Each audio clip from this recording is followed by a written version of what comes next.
Hey everyone. So what I'm going to be trying to do today is make a table saw out of my skill saw.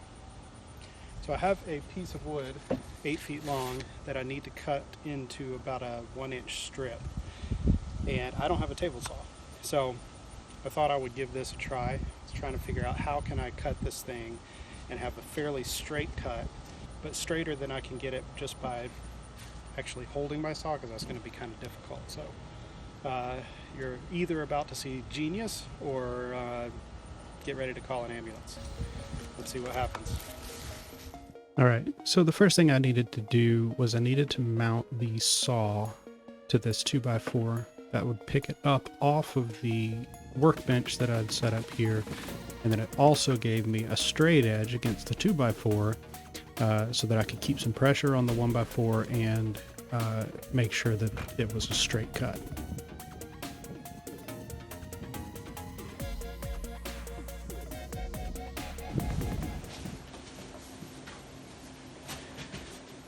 Don't do this. Don't do it. Just don't do it. It's not safe. It's not the right thing to do. It's not the right tool. Don't do it. Don't do it.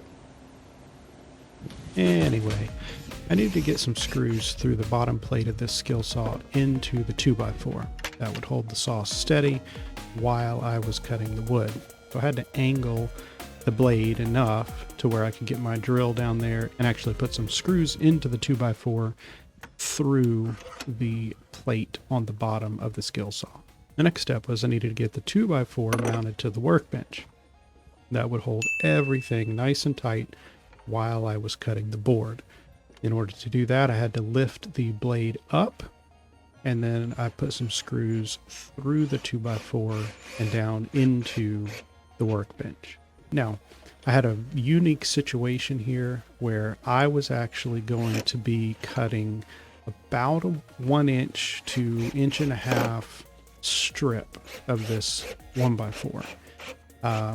That meant, since it's a 1x4, it's fairly narrow, fairly thin, so that all I needed was a 2x4 to get enough height so that the saw would be able to cut while the 1x4 moved cleanly beneath it. Second of all is the width of my board. The end width did not have to be precise. I wasn't too concerned about it being exactly 1.5 inches or anything because of what I was going to be using it for. Since I didn't care exactly, I just used the distance from the blade to the 2x4 as my measurement. And then I can pick which side of this 1x4, after I cut it, which side I want it to use as my final piece. Now here, after everything's mounted, I'm just making a plunge cut with the saw down through the bench. The reason for that is that will give a little bit of stability to the blade while I'm in the process of ripping this board. Tighten down the adjustment on the blade, make sure it stays nice and tight there.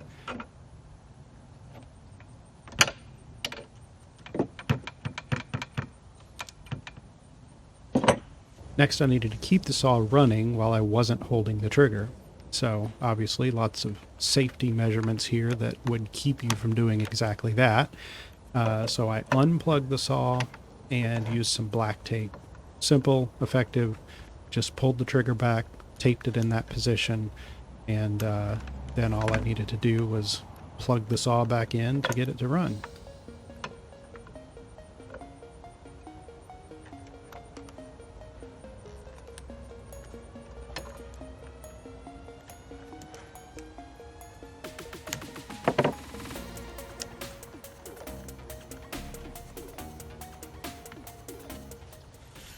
All right. Plug it in and it works just fine. Let's run this board through.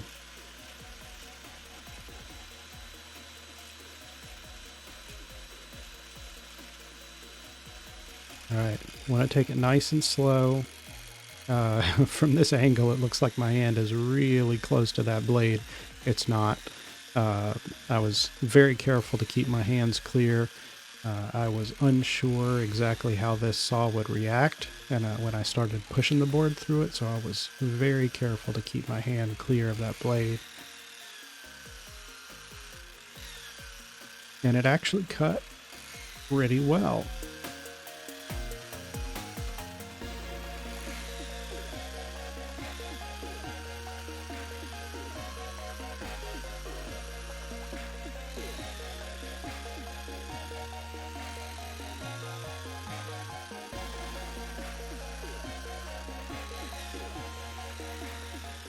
Now here right toward the end, this is where I made my mistake. I got just as far as I could go on that side. As I walked around, I grabbed the 2 pieces of board, and without thinking about it, I just started pulling, not paying attention to the fact that I was kind of pushing the 2 pieces together, which of course bound the blade and caused it to stop cutting. So I had to unplug it real quick, get the board loose, and kind of start that cut again.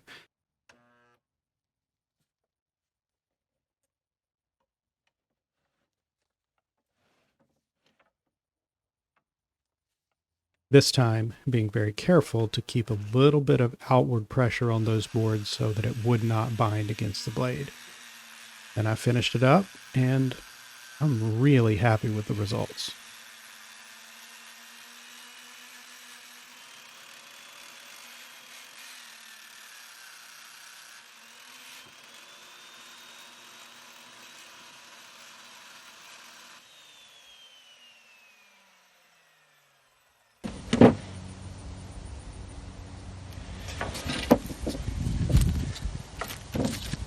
I've got to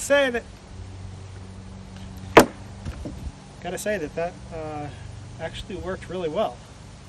Don't try this. Very dangerous, I imagine, and there's all kinds of safety things that I'm overriding here, but otherwise it worked. It worked really well. It got bound up. This is an old skill saw. I've had it for probably 15 plus years. The motor's starting to go on it a little bit, but this worked. Cool.